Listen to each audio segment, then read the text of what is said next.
اعوذ باللہ من الشیطان الرجیم بسم اللہ الرحمن الرحیم اقم الصلاۃ لدلوک الشمس الی غسق اللیل وقرآن الفجر۔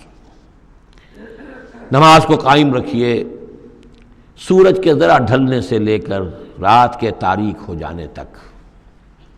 یہ اصل میں 5 وقتہ نماز کا اب نظام یہاں آ رہا ہے، اس طریقے سے نہیں دیا گیا لیکن اب نظام بتا دیا گیا ہے۔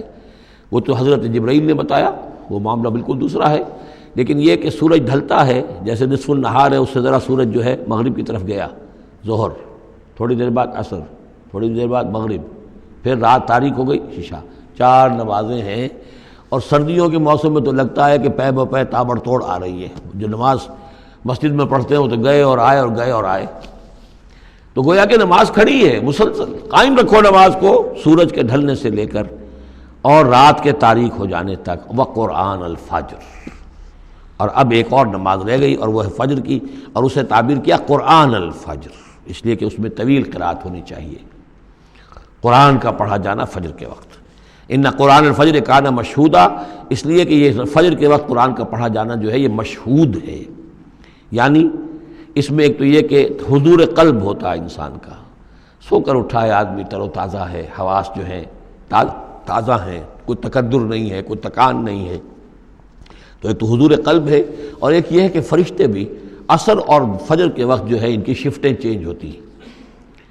یہ دونوں نمازوں میں یہ جو ہیں دونوں شفٹوں والے موجود ہوتے ہیں، رات والے آتے ہیں عصر کے وقت اور دن والوں کی چھٹی ہوتی ہے، اور فجر میں یہ ہے کہ رات والوں کی چھٹی ہونے والی ہے اور دن والے آ کر چارج لیتے ہیں، تو فرشتوں کی حاضری کا وقت ہے۔ وَمِنَ اللَّيْلِ فَتَہَجَّدْ بِهِ، اور نماز کے ایک حصے میں سے آپ جاگیے اس قرآن کے ساتھ۔ بہی کو یہاں نوٹ کیجئے، جیسے سورہ انعام میں نے بار بار نوٹ کرایا تھا، انذر بہی ذکر بہی، تبشیر ہو اس قرآن کے ذریعے سے، تذکیر اس قرآن کے ذریعے سے، انذار اس قرآن کے ذریعے سے۔ تو تہجد جو ہے جاگنا قرآن کے ساتھ جاگنا ہے۔ اب ہمارے ہاں چونکہ قرآن لوگوں کو یاد نہیں ہوتا تو جو پڑھتے بھی ہیں تہجد وہ تو 8 رکعتیں جیسے تیسے جو قل هو اللہ کے ساتھ پڑھ کر پھر بیٹھ کر کوئی مراقبہ کر لیا، کوئی اور ذکر کر لیا، وہ اصل تہجد وہ نہیں۔ اصل تہجد یہ ہے طویل قرات رات کو کھڑے ہو کر کی جائے۔ نافلۃ لک، یہ اضافی شے ہے اے نبی آپ کے لیے۔ عسیٰ ان یبعثک ربک مقام محمودا، امید ہے کہ آپ کا رب آپ کو مقام محمود پر فائز کرے گا۔ یہ مقام محمود کو بہت بلند مقام ہے میدان حشر میں اور پھر جنت میں، جس کی حقیقت کو ہم اس وقت نہیں جان سکتے۔ وَقُلْ رَبِّ أَدْخِلْنِي مُدْخَلَ صِدْقٍ وَأَخْرِجْنِي مُخْرَجَ صِدْقٍ۔ اب یہ ہجرت کا حکم ہے جو حضور کو دیا جا رہا ہے، یعنی جب آیا ہے حکم، اجازت آئی ہے، تو ساتھ ہی یہ دعا بھی تلقین کر دی گئی، اور یہ کہیے اے رب میرے مجھے داخل فرما جہاں تو نے مجھے داخل کرنا ہے، یعنی یثرب میں، مدینہ منورہ میں، اس وقت تک اس کا نام یثرب تھا، تو میرا داخلہ جو ہے سچا داخلہ ہو، عزت کے ساتھ داخلہ ہو، اعزاز کے ساتھ داخلہ ہو، مبوع صدق، جیسے سورہ یونس میں آیا تھا، وَأَخْرِجْنِي مُخْرَجَ صِدْقٍ، اور یہاں مکے سے مجھے نکال، تو یہاں سے نکال باعزت طریقے پر، وَاجْعَلْ لِي مِن لَّدُنْكَ سُلْطَانًا نَصِيرًا، اور اب پھر آپ اپنے خزانہ فیض اور فضل سے مجھے سند عطا کیجئے، اختیار عطا کیجئے، حکومت کی طاقت عطا کیجئے۔ یعنی اب جو نیا دور آ رہا تھا، جو آپ جا رہے تھے مدینہ منورہ، تو اصل میں گویا کہ آپ کا استقبال تو وہاں ایسے ہونے والا تھا جیسے بادشاہ کا استقبال ہوتا۔ جاتے ہی وہاں آپ کو وہ حیثیت حاصل ہو گئی کہ اوس اور خزرج کے دونوں قبیلے جو ہیں انہوں نے گویا کہ آپ کو اپنا حاکم تسلیم کر لیا ایک معنی میں، اور یہودیوں کے 3 قبیلوں سے آپ نے جو ہے جا کر معاہدے کر لیے، تو آپ تو فوری طور پر بے تاج بادشاہ ہو گئے۔ اسی کی دعا تلقین کی جا رہی ہے۔ اللہ تعالیٰ نے جو چیز دینی تھی ایک دعا کی شکل میں گویا کہ محمد رسول اللہ صلی اللہ علیہ وسلم کو تلقین فرما دیا۔ وَقُلْ رَبِّ أَدْخِلْنِي مُدْخَلَ صِدْقٍ وَأَخْرِجْنِي مُخْرَجَ صِدْقٍ وَاجْعَلْ لِي مِن لَّدُنْكَ سُلْطَانًا نَصِيرًا۔ وَقُلْ جَاءَ الْحَقُّ وَزَهَقَ الْبَاطِلُ، اور کہہ دیجئے حق آ گیا باطل گیا۔ اگرچہ حق کے آنے میں باطل کے جانے میں ابھی بظاہر تو چند سال ہیں، ابھی 8 سال کے بعد مکہ فتح ہوگا، لیکن یہ کہ عالم امر میں تو فیصلہ ہو چکا اللہ تعالیٰ کے ہاں، تو اس کے لیے جو بھی ہے ٹائم ٹیبل معین ہے۔ قل جاء الحق وزهق الباطل ان الباطل کان زہوقا، یقیناً باطل جو ہے وہ تو ہے ہی بھاگ جانے والی شے، اس کے لیے کوئی صبر اور ثبات ہے ہی نہیں۔ وَنُنَزِّلُ مِنَ الْقُرْآنِ مَا هُوَ شِفَاءٌ وَرَحْمَةٌ لِّلْمُؤْمِنِينَ، اور ہم اس قرآن میں سے دیکھیے کتنی مرتبہ قرآن کا ذکر آ رہا ہے، سب سے زیادہ کثرت کے ساتھ قرآن مجید میں اگر اوسط لگائیں گے تو تو اس ایوریج کے ساتھ قرآن کا ذکر خود قرآن کی کسی صورت میں اتنا موجود نہیں ہے جتنا کہ سورہ بنی اسرائیل میں ہے۔ اور ہم اس قرآن میں وہ چیز نازل فرما رہے ہیں ما ہوا شفاء و رحمۃ للمؤمنین، جو شفا ہے اور رحمت ہے اہل ایمان کے حق میں۔ سورہ یونس کی 2 آیتیں پھر ذہن میں لے آئیے، یا ایھا الناس قد جاءتکم موعظۃ من ربکم وشفاء لما فی الصدور وہدی ورحمۃ للمؤمنین۔ وہی بات یہاں ہے، یہ شفا ہے، سینے کے روگ، کفر، شرک، تکبر، حسد، حب مال، حب جاہ، حب اولاد، حب دنیا، یہ تمام محبتیں جو ہیں ان کی جڑ کاٹ دینے والی شے۔ ننزل من القرآن ما هو شفاء ورحمۃ للمؤمنین ولا یزید الظالمین الا خسارا، لیکن یہ ظالموں کو نہیں اضافہ کرتا ظالموں کے لیے مگر خسارے کا۔ یضل بہ کثیرا ویہدی بہ کثیرا۔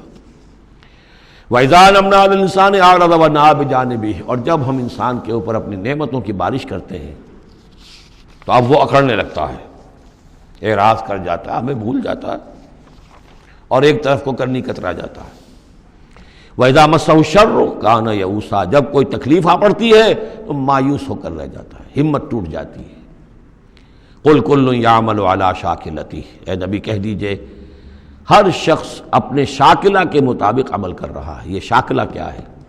اس سے پہلے میں شاید بیان کر چکا ہوں، لا یکلف اللہ نفسا الا وسعہا کے ذیل میں کہ اللہ تعالیٰ نے ہر انسان کی ایک شخصیت کے کچھ حدود ہیں جو معین کی ہوئی ہیں، ان حدود سے وہ تجاوز نہیں کر سکتا، اس کا سارا امتحان انہی حدود کے اندر ہے۔ جو جینز مجھے ملے ہیں، جو جینز آپ کو ملے ہیں، ظاہر بات ہے میرا چوائس نہیں ہے، they are given for me, آپ کے لیے بھی گیون ہے۔ ان میں کیا صلاحیتیں ہیں، کون سی چیز زیادہ ہے کون سی کم ہے، اللہ جانتا۔ پھر یہ کہ جس ماحول میں مجھے پیدا کیا، جس میں آپ کو پیدا کیا، جو حالات میرے تھے جو آپ کے تھے وہ بھی اللہ تعالیٰ کی طرف سے دیے ہوئے تھے۔ ان دونوں چیزوں سے جو شے وجود میں آتی ہے وہ شاکلہ ہے، وہ پیٹرن ہے۔ جیسے کہ آپ کو کوئی دھات جس سے کوئی شے ڈھال کر بنانی ہے تو پہلے اس کا سانچہ بناتے ہیں، اس سانچے میں پھر اس دھات کو اس کو میلٹ کر کے جب اس کو پگھلا کر ڈالتے ہیں تو اسی کی شکل اختیار کر لیتی ہے۔ تو یہ پیٹرن ہے۔ اب اس کے اندر آدمی نیکی کے لیے، بدی کے لیے، جو بھی کرتا ہے، بھلائی کے لیے، اچھائی، اس پیٹرن کے اندر اندر کرے گا، اس سے آگے نہیں جا سکتا، جس کو آپ انگریزی میں کہتے ہیں one can not outgrow his skin. کتنا ہی آپ پھیل جائیں، موٹے ہو جائیں، وہ کھال اور پھیل جائے گی، کھال سے باہر تو نہیں نکل سکیں گے، کتنے ہی آپ فرما ہو جائیں۔ تو یہ شاکلہ ہے، اس شاکلہ کے اندر اندر آپ کو کام کرنا ہے۔ اللہ جانتا ہے کہ اس نے شاکلہ کون سا دیا تھا آپ کو، اس کے حساب سے، اس کی مناسبت سے حساب لے گا آپ سے۔ لا یکلف اللہ نفسا الا وسعہا فربکم اعلم بمن هو اہدی سبیلا۔ اسی کو حضور نے بیان فرمایا کہ الناس کالمعادن، معدنیات کی طرح ہے کہ سونے کی اور ہے اور چاندی کی اور ہے۔ تو تیرا رب خوب جانتا ہے کہ کون ہے وہ کہ جو زیادہ ہدایت پر ہے، راستے پر، راستے کے اعتبار سے۔ وَيَسْأَلُونَكَ عَنِ الرُّوحِ، یہ ان 3 سوالوں میں سے ایک تھا کہ جو پوچھے گئے تھے حضور سے امتحاناً۔ جیسے پہلے ایک سوال کیا گیا تھا کہ یہ بنی اسرائیل مصر کیسے پہنچ گئے، کیا ماجرا تھا ان کے پہنچنے کا، ایسے ہی یہ 3 سوال ایک مرتبہ انہوں نے پوچھوائے تھے یہودیوں نے، یہود کے علماء نے، کہ یہ محمد نبوت کا دعویٰ کر رہے ہیں تو آپ لوگ پوچھئے ان سے ذرا۔ پہلی بات تو یہ پوچھئے کہ روح کی کیا حقیقت ہے، دوسرے یہ ذوالقرنین کون تھے، ان کے کیا حالات تھے، تیسرے اصحاب کہف کون تھے۔ تو اصحاب کہف اور ذوالقرنین کے سوالوں کا جواب سورہ کہف میں ہے جو اگلی سورت ہے۔ روح کے بارے میں یہاں مختصر جواب دیا جا رہا ہے۔ یسألونک عن الروح، یہ آپ سے روح کے بارے میں پوچھ رہے، قل الروح من امر ربی وما اوتیت من العلم الا قلیلا، یہ تیرے رب، آپ کے رب کے امر میں سے ہے، یہ عالم امر کی شے ہے، اور نہیں دیا گیا تمہیں علم میں سے مگر تھوڑا سا۔ عالم امر کا علم تم حاصل نہیں کر سکتے، تمہارے لیے سارا علم جو ہے وہ عالم خلق کا علم ہے۔ تمہاری یہ ساری جو ان السمع والبصر والفؤاد، اس کی رسائی جو ہے وہ عالم خلق تک ہوگی، اس سے آگے نہیں۔ عالم امر کی باتیں جو ہیں ان میں عالم غیب ہے، وہ تمہارے لیے اس پر تمہیں ایمان بالغیب لانا ہوگا۔ الذین یؤمنون بالغیب ویقیمون الصلاۃ ومما رزقناہم ینفقون۔ ہاں یہ جان لو کہ یہ اس عالم خلق کی شے نہیں ہے، یہ روح جو ہے کچھ اور شے، کہیں اور سے آئی ہے، یہ عالم امر کی شے ہے۔ عالم امر جیسا کہ میں نے عرض کیا، یا فرشتے عالم امر سے متعلق ہیں، یا ارواح انسانیہ، یا ان کی کمیونیکیشن جو ہوتی ہے، فرشتہ جب بات کرتا ہے تو وہ روح جس کو ہم کہتے ہیں وحی، وہ بھی روح ہے۔ تو یہ 3 چیزیں ہیں کہ جن کا تعلق عالم امر سے ہے، اور روح انسانی بھی انہی میں شامل ہے۔ صدق اللہ العظیم۔